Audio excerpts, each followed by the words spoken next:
Hello, Barmy Badger Army. Hey, Badger Hello. Army. Well, guys, welcome to today's show. Yes, so we are just going to be having a bit of a chin wag with you guys. I've got Nick here, who's come round to do some filming and a cup of tea. So I thought, why not? Indeed. So I'm going to put the kettle on, and hopefully we get some peeps in. Obviously, we don't want to talk about too much about what we've done with On the Bench yet. But there is a fair amount of cool stuff that we've done, and we got some reviews and all sorts of different stuff going on. How you doing, Vice? How you doing, buddy? Yeah, so this is Nick. I don't know if you've met him from the On the Bench series, my permanent co-host, guest host person, indeed. So how are you doing? Are you okay? But yes, so there's lots of stuff planned for On the Bench this week, and we're going to be talking about lots of cool stuff, and we've done a review as well. And lots of really interesting bits and pieces. So yes, we've been trying jelly beans and stuff. I know Nick because he told me about the Badger Show. Excellent. Well, there you go. Thank you very much, buddy. That's cool. Very cool then. Thank you very much, Nick. You're welcome. Indeed. Very cool. Yes. But yes, that's really interesting then. But yes, so it's just one of these things. There's lots of stuff and fun coming up. So what have you been up to, Vice? Are you okay? But yes, indeed, more Until Dawn as well. So I don't know if you caught that last night, Nick, but more Until Dawn coming up. We've got Resident Evil 2 coming up, and I've got Spyro coming up as well. So if you're into games and stuff. I remember playing Spyro on an old PlayStation model way back in the year 2000. During the war. Yeah, basically. And I didn't do too badly at it. I managed to make it to the end, but I didn't complete all the bits in all the levels. So you've got to complete you've got to get crystals and stuff like that for different coloured crystals, which and unlock the dragons. Basically. In answer to your question, Vice, I think that was PS2. Yes, I do remember PS1. Way back in the 90s, yes. My older sister's then boyfriend would bring over his old PS1, and they would play Tomb Raider, or they'd watch him playing Tomb Raider. Cool. So I was acquainted with PS1, but yeah, PS2 I did play Spyro on it quite a lot. It was the only PlayStation game that I really ever played. I was going off video games by this point anyway. Really? Because the thing with video games is whenever I was losing at stuff, I would always F and blind a bit, which was strictly forbidden in our house. Really? I kind of had to stop before I got in serious trouble. Yeah, so the only thing that really happened with me, with my parents with video games, is they used to get annoyed when I used to play games like Resident Evil or games that had exploring issues. They used to hate it because they're like, oh, the character's clumping up and down the stairs again. And every now and again you're just randomly screaming. Because obviously, it would be a jump scare, and then you do some more walking around, get the keys, get the treasure, faff about, sort it out, do a puzzle, and then there'd be more jump scares or a boss. And so that would be hilarious, because all they would hear is thud, thud, thud, thud, thud, ah! And then thud, thud, was the thud coming from the video game? Yeah. Right. Yeah. And then, what was it? You screaming or the? Both. You know what? I said that, and I instantly thought, it was both. Yes, definitely, yeah.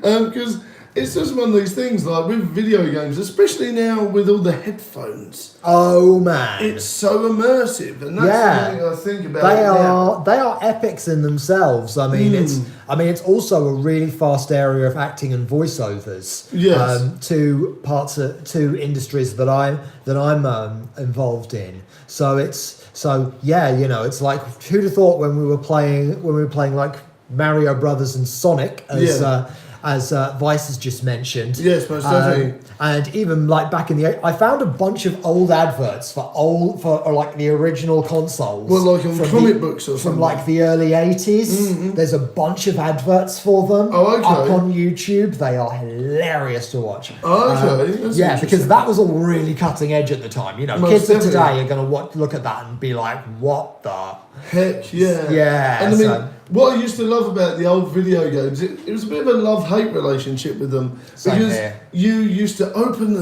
you're like, oh, the box art's fantastic. And obviously when you played the game, it was nothing like that. Yeah. And, nowadays, if companies do that, they can get themselves in serious trouble. But for some reason, there was a loophole back then where they just weren't able to get away with whatever they wanted. Video games were a bit of an unknown entity back then. That's true. I think, but yeah, I think back then it was all very, films would have that issue. Yeah. Maybe TV shows, Most cartoons, definitely. videos basically would have that issue. But I think, but with video games, it was a bit of an unknown entity because no one really knew what they were getting into anyway. So yeah, I mean, did you used to fall foul with the trailers back in the day? Everyone used to hate it, but I used to love it. Where a lot of the footage that was in the trailers wasn't even in the film. I've noticed this. Yeah, you do find that, but it's one of those things really. I think. And the thing is, a lot of the time, they will actually specifically make trailers before they make the film. Yes. And this, so they would do little bits and pieces. They would get the actors in to just do a quick trailer and then do, okay. Yeah. I mean, they'll do them as like preview trailers. I mean, one of the films that I'm involved in at the moment, Hard to Leave, they've uploaded quite a few kind of like mini trailers. And they're actually going to do some... do some episodes to explain like the backstory behind the main characters. Okay, that's interesting. So there's going to be. So they're doing. So you'll be seeing kind of like lots of that sort of thing popping up at some point. I'll be mentioning it on my social media. Okay, that's interesting. The way that happens then. I love them because obviously there's that whole sort of thing where it's an annoying aspect, but it's great because you're not getting the film spoiled. And I think that was brilliant. Now, I'll never forget, and I've probably referenced this a few times, Nick, with the Age of Ultron Avengers trailer. For some reason, the way they cut it and the amount of trailers that they put out, it actually seemed like you'd seen the whole film. Like they showed the end, they showed bits from the middle and the beginning, and it's all just like a big sandwich of, if you posted it all together, you'd probably have about half an hour of the film. And I just think that was a really big mistake, And that's why I never went to see Age of Ultron at the cinema. Or the last one, Infinity War, I waited till that came on Sky. So it's just one of these things where I think... Was the bit that you thought at the end, was the ending actually became the... was the ending? Yeah, it was, And I knew pretty much how they killed Ultron and everything. Because if you watch it properly, with a very analytical comic book fan eye, you can see all these different things. I think they weren't relying on that back in the day. But of course now you have YouTube channels dedicated to analysing trailers. Exactly. Analysing and looking into all these different things. And I think that's a very interesting point, really, with it all. And I think they do need to box clever with this stuff. They really do need to have a think about how they're doing these things and what can they do to change them. And, it's important not to give out spoilers. I think spoilers are quite dangerous, really. They are. Because they can kill off a film. I really do think that. I think, especially if it's something that they're sort of hoping is going to do well, but they're not sure, and then the whole story goes out. Or, here's an example as well. I think, you can't really destroy Game of Thrones momentum, but a hacker was going in and releasing the episodes early. Oh yeah, I remember one of my friends posting that then, like on the night that the first episode of one of the seasons came out, one of my friends posted that they found like the first 4 episodes. Exactly, online. yeah, and that's a bit of an annoying thing. It's like, they're trying to spoil it and they're trying to rush it. I know. But it's like, why spoil the momentum? Yeah, it's like surely people want to watch it and find out what happens. That's right. Surely that's why people enjoy the show in the first place. Because it keeps them in suspense. That's right. Yeah, exactly. They want to have that excitement there, and they want to have the mystery. So, and if you go and watch the first 4 episodes and then immediately post on social media about what happens before it's been broadcast. That's right. That's what you are. And this is from someone who doesn't even watch a lot of TV and doesn't watch Game of Thrones. You broke me. But yes, a lot of the time... But yes, a lot of the time you'd think that, wouldn't you? It's like, why would you do that stuff? It's really annoying. Yeah, it's like why would you do that? I don't really understand the mentality of why you would go out to purposefully spoil someone's entertainment.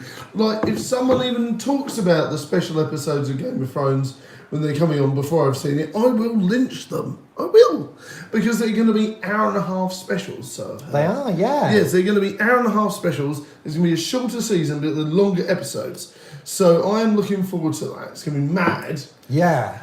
And if anyone tries to spoil it for me, lo and behold, I tell you, I will strike down on them with furious anger. It's the new Star Wars spoilers. It's like no one could talk about when the new Star Wars films first came out. I mean, like The Force Awakens. Yes. There were all these memes floating around, going, "I don't know who you are, but if you post Star Wars spoilers, I will find you and I will kill you." Picture of Liam Neeson with those words on.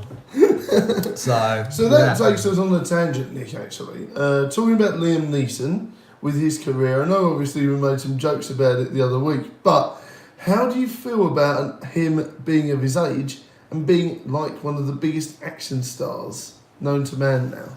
So, I can't even remember how old he is now, but good on him. Good on him for being a big action hero at his age. Most definitely. I mean, Arnold Schwarzenegger could probably go and do another action film, and people will watch it. Oh, most definitely. And he's like 72 this year. Yeah, I think they are actually doing one. I think he is doing a Conan film. I can totally believe it. I'm not entirely sure. I mean, the thing that I'll say, it actually goes to show. I mean, the thing with acting is that it's something that you will go is it's something that a lot of people like come on to later in life. Hello, Classic Gamer, how you doing? How's it going, Classic, you devil? And there's always going to be a demand for like some older characters in films, but because it's meant to like reflect society, and you're not going to be like a bright young thing forever. No, most definitely. Yeah, I look at it. That's how I look at it. If someone is in a position where they can do it at their age, then full credit to them. Most definitely. It kind of gives me hope that when I'm 72, maybe I'll still be doing bits and bobs, rather than just sitting around trying not to fall apart.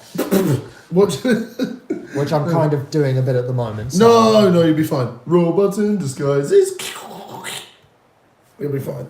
But yes, I think that is the dream, isn't it? To be functioning and sprightly at the age of 72. I mean, my mum's nearly 80 and she still gets out and about and faffing about and doing all these cool stuff. In fact, she has a better social life than me and you put together. So it's just one of these things.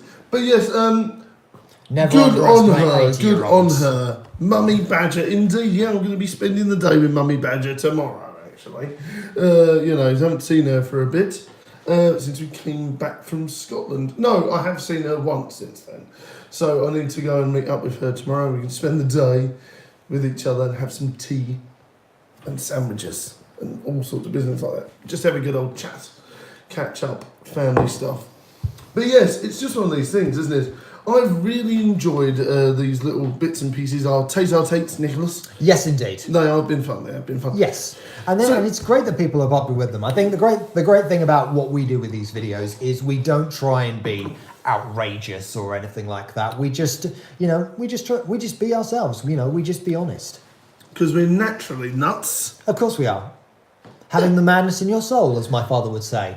Is that a genuine Father Nick That quote? Is a genuine Father Nick comment. Oh, goodness me. He says it quite a lot. You're just mad, Nicholas. Yes, I am. I can imagine him with his pipe and his newspaper and his slippers looking up and going, "You're just mad, aren't you?" He's Nick?" not a he's not a pipe drinker. He's not a piper. He prefers cigars. Okay.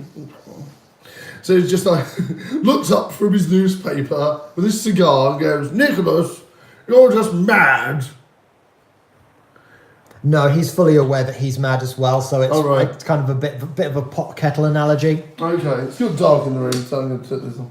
But yeah, so it's a bit bizarre, isn't it? So, you know, would he be like, "Nicholas, you should have gone to boarding school"? No. I don't think we have any boarding schools near here. You sure? Google! But yeah, okay. Oh, sorry, I've got a really bad sense of humour. I'm just kind of worried right now. Right. Oh dear. Everyone wants a mug like this. Look at this. It's a badger. And another badger. And another badger. You'll be there forever just turning it round Yeah, and round and another and badger round. and another badger. Another badger and another badger and another badger. You're mad. But yes, thanks.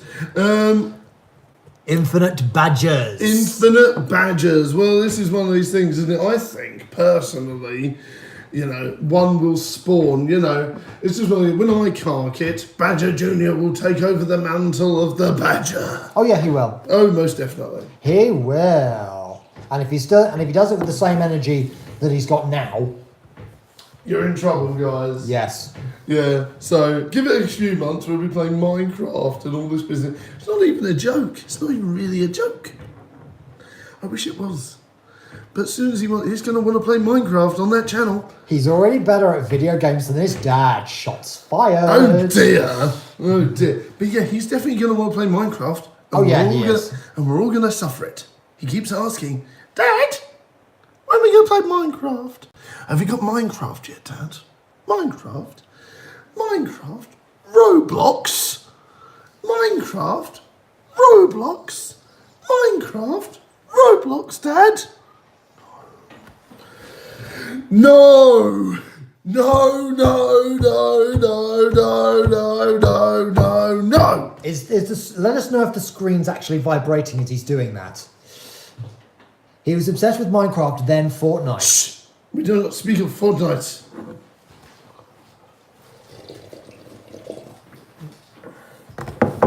You bad person. We do not speak of Fortnite, for it shall burn our souls. Oh dear. I'm just going to do a little dance now of one. Use my new concert, you know, my new pack. It cost me £20 for my free game. Yeah.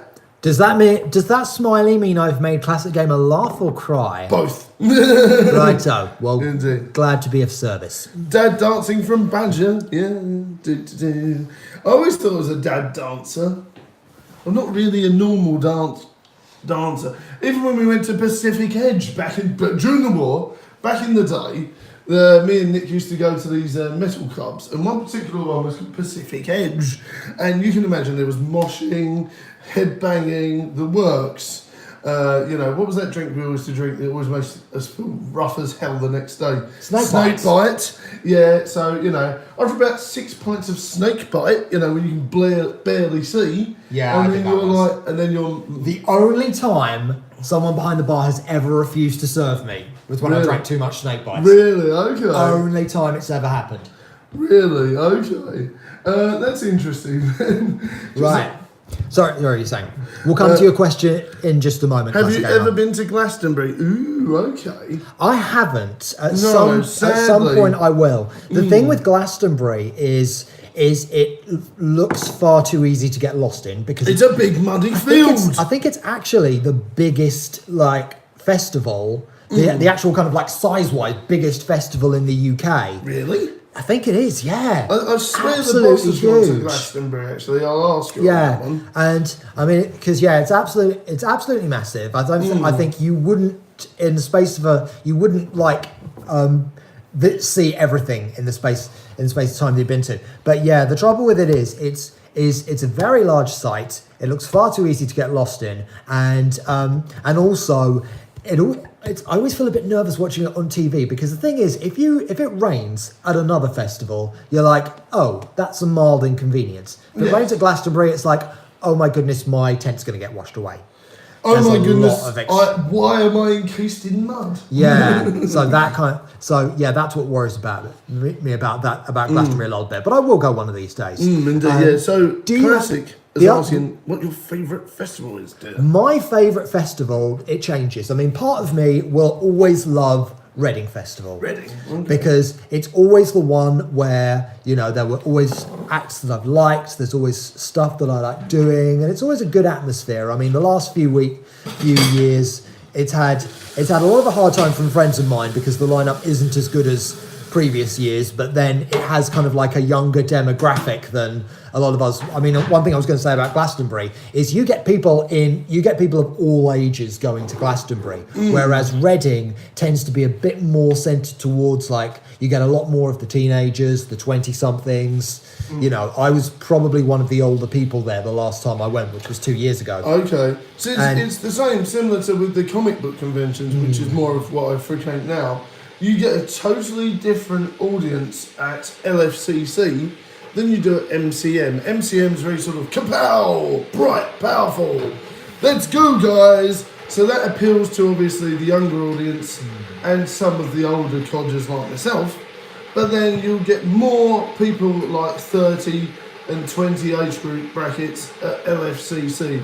It's something about it. Maybe it's the building or the location or different things like that. So it means that older people will go. I don't know quite why, but it's more, MCM, you get a lot of people with their mums and dads. You get little kids with their mums and dads looking around and stuff like that. Whereas more with LFCC, it's more like parents that have been let loose and going out for the day and enjoying themselves like that. Yeah. I see a lot of one thing that I see a lot of with some of the festivals I've been to recently, because I go to festivals with Phoenix FM. We go to Latitude Festival in Suffolk every year, which it's quite similar to Glastonbury actually. It's you get like lots of families. There's a kids area.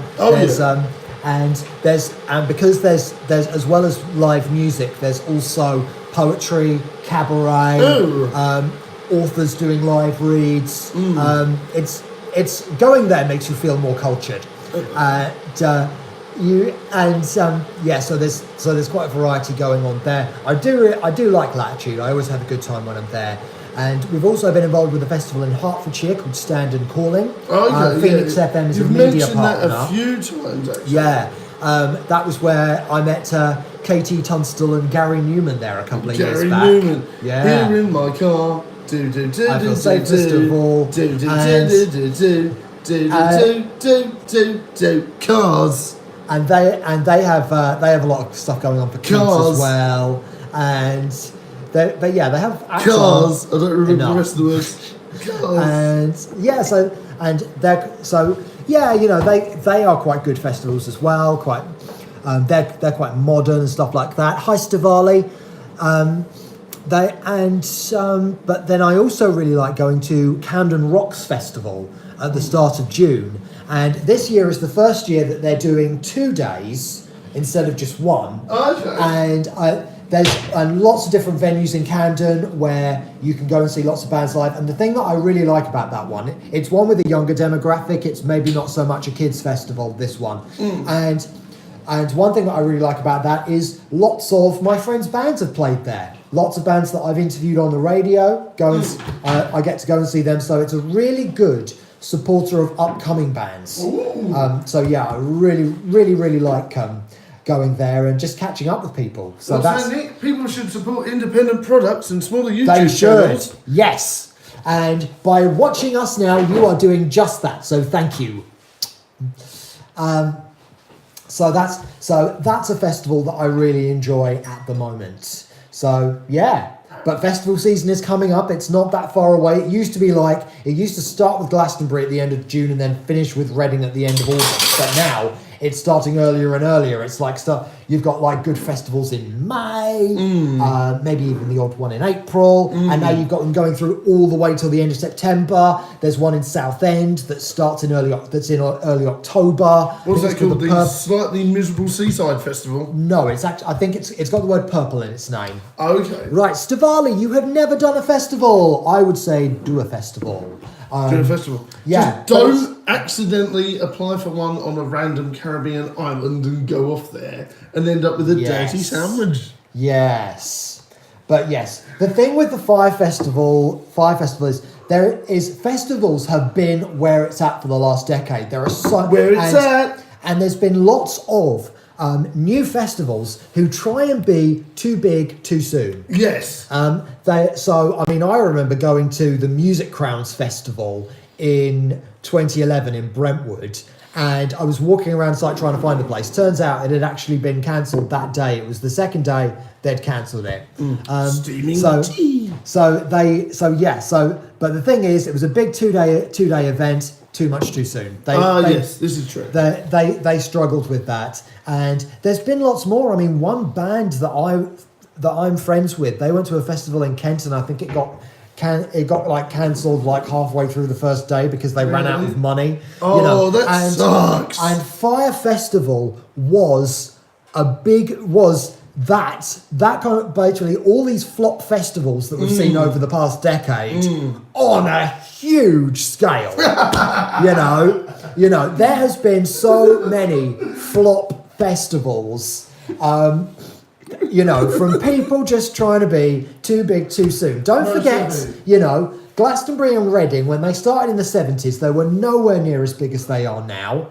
Stand and Calling, which I mentioned earlier, the very first one happened in the main organiser's back garden. I'm not even joking. I remember that, actually. I'm not even joking. Wasn't it in the newspaper and everything? It was something like that, yeah. Boy makes festival in his back garden. Yeah, and Bloodstock, another popular one, that was an indoor festival. The Brentwood Festival, which now happens at the Brentwood Centre, and it's got a different name this year, and Clean Bandit are playing. That was in a pub for the first few years. Okay. Yeah. And a pub called the White Horse in Coxty Green. They started small. Yeah, I would say I haven't been to any festivals, but that's actually pretty much a lie, because I've been to the ones that are in Romford, all the free stuff, the Hornchurch one, that got rained off, sadly, the first day, didn't it? Do you remember last time? But the year before we went, and it was fantastic, really good baking sun. So I haven't been to any paid festivals, but I've definitely been to at least 3 or 4 in the local area. There was that one that celebrated Hornchurch last summer. That was fantastic. That was the one that Toya Wilcox played, wasn't it? Toya Wilcox played that was really fun. Some friends of mine in 2 Year Break played that as well. Shout out to them. Yeah, that was and really Baby fun. D was there as well. Remember them?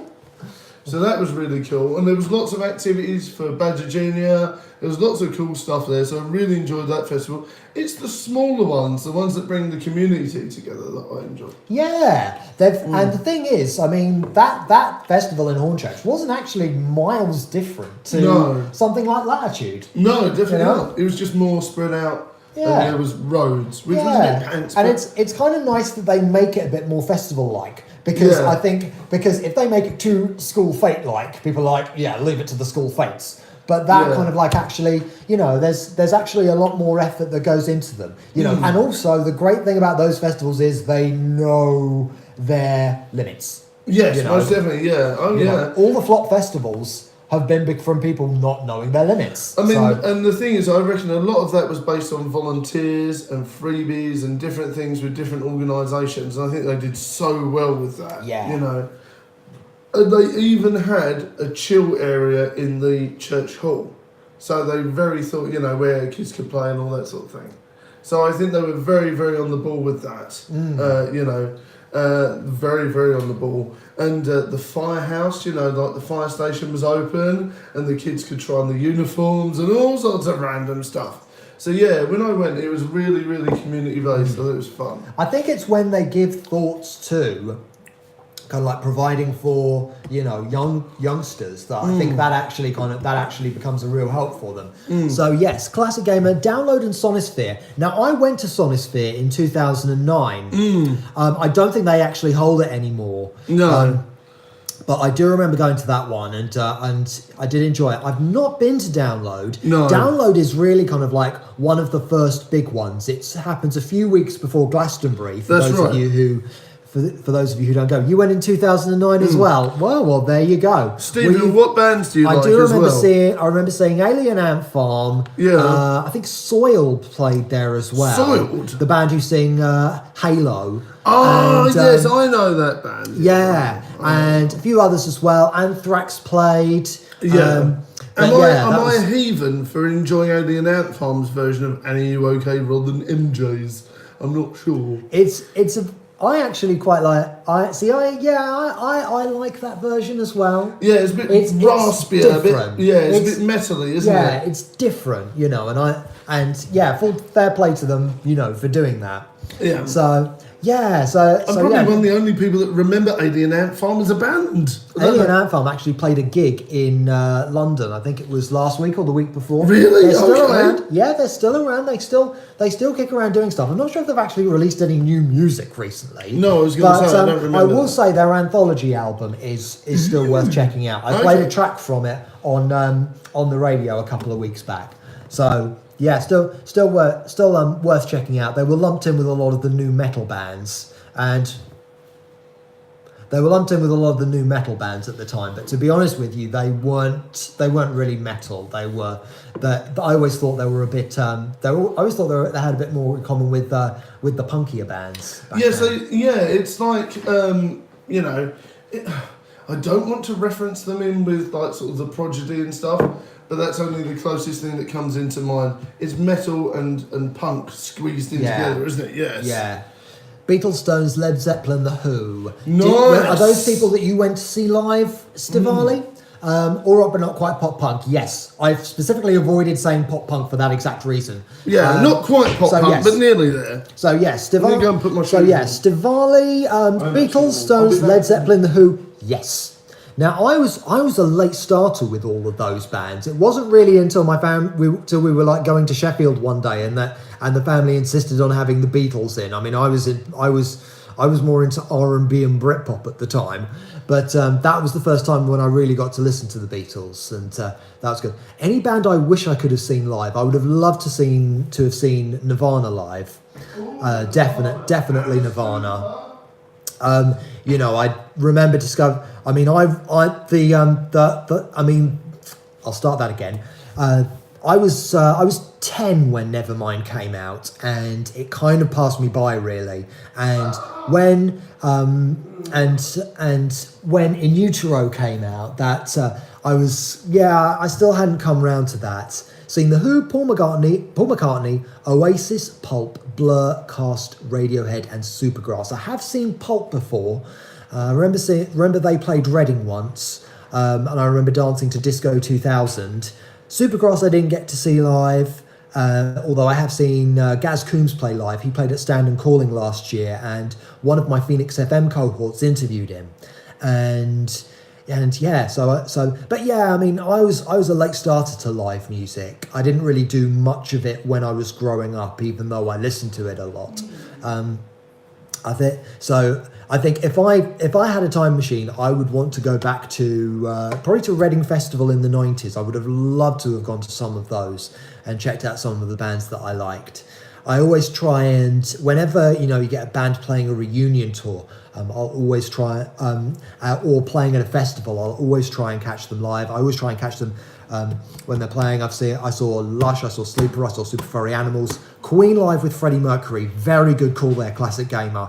Would have loved to seen that. I mean, what a front man he was, and it's great that the film has brought more attention to to just what a great performer he was. And just you're talking about Bohemian Rhapsody. Yeah. But yeah, when you consider that he would have been when you consider how kind of like his lifestyle, I suppose, was looked down upon back then, it was truly remarkable what he achieved. Super Furry Animals, good call. I saw them. Good call. I saw them. Definitely. I saw Super Furry Animals playing. I didn't see them play live until I saw them playing their first 2 albums, Fuzzy Logic and Radiator, in their entirety. Okay. Amazing gig. Probably one of the best I've ever been to. Definitely. That was such a good gig. I'm a bit of a closet Britpop fan. Oh, same here. Same here. Except I'm not in the closet. Oasis, Blur, and things like that. Fantastic, There's so many kind of like good little bands from back then that are still worth checking out. Almost I mean, you listen to a lot of it. I mean, some of it hasn't aged well, but at the same time, it's of its time. I mean, I was a huge fan of Spaced back in the day. Spaced? Yeah. Oh, it's fantastic. What was their most popular track? The of the species is more deadlier than the male. And indeed, that one. And they did their duet with Keris Matthews as well. She deals in witchcraft and loved that song when it came out. And I saw them, and they're still out playing live. I saw them playing live with 3 of the original members in a few years back, and hearing some of their older tracks. Great fun. What was the one that they did? I think Keris Matthews, maybe. Yeah, Ballad of Tom Jones. That's right. But she also was in one. I don't think it was Spaced. I can't remember what band it was that she collabed with. But it was. It might have even just been herself. And she did. This Could Be a Case for Mulder and Scully. That was with her band, Catatonia. Catatonia. And at the time, I was a big X-Files fan. So it was hilarious. I think, to be honest with you, that was probably what elevated it up the charts. Most definitely. I was such a big X-Files fan at the time. And I think I must have listened to that on loop all day once while I was watching the episodes and reading all the And you still didn't get sick of it? No, because at the time I was so one-sidedly obsessed with X-Files. Well, there you go. It was insane. I can't really imagine. I don't really know what the cutoff was when I sort of got. I wouldn't like to say fed up with it, but I think eventually I wanted to explore different programs and different films. That's the thing, that's just growing up. You'll become interested in other things, and that's and that's fair, and that's fair enough, So that was quite interesting, but I haven't even seen some of the new episodes, which is annoying. But I did enjoy it for its time, and I do remember there was this big thing. You couldn't imagine it really, but Babylon 5 and X-Files, they hated each other. There was this big fan war between Babylon 5 fans and X-Files fans. It was mad. My friend Craig was obsessed with Babylon 5. Really? I used to watch it, just to kind of see what the fuss was about, and no idea what was happening. None whatsoever. You wouldn't know, to be honest, I'd have no idea. I'd probably have the same issue with X-Files in all honesty. Right, Classic Gamer, good call on Green Day, American Idiot. I've seen Green Day live twice. Actually, I've seen them live 3 times. So good. What about ye? How's it going, gravy ring scoffing, meat-eating buddy Keza? How's it going, buddy? You called us, we got 10 minutes. How's it going, Kezaroo? Nick, you didn't visit me. Belfast, love, Belfast. Yeah. We had a bit of a tight schedule. Yeah. But the Game of Thrones video will be out before the end of this week. Finished mixing that last night. So that's going to be so yes. Yeah, I don't think you mean that though, sort of mixing, do you though, Nick? Not quite. No, would have ended up with spit all over the screen.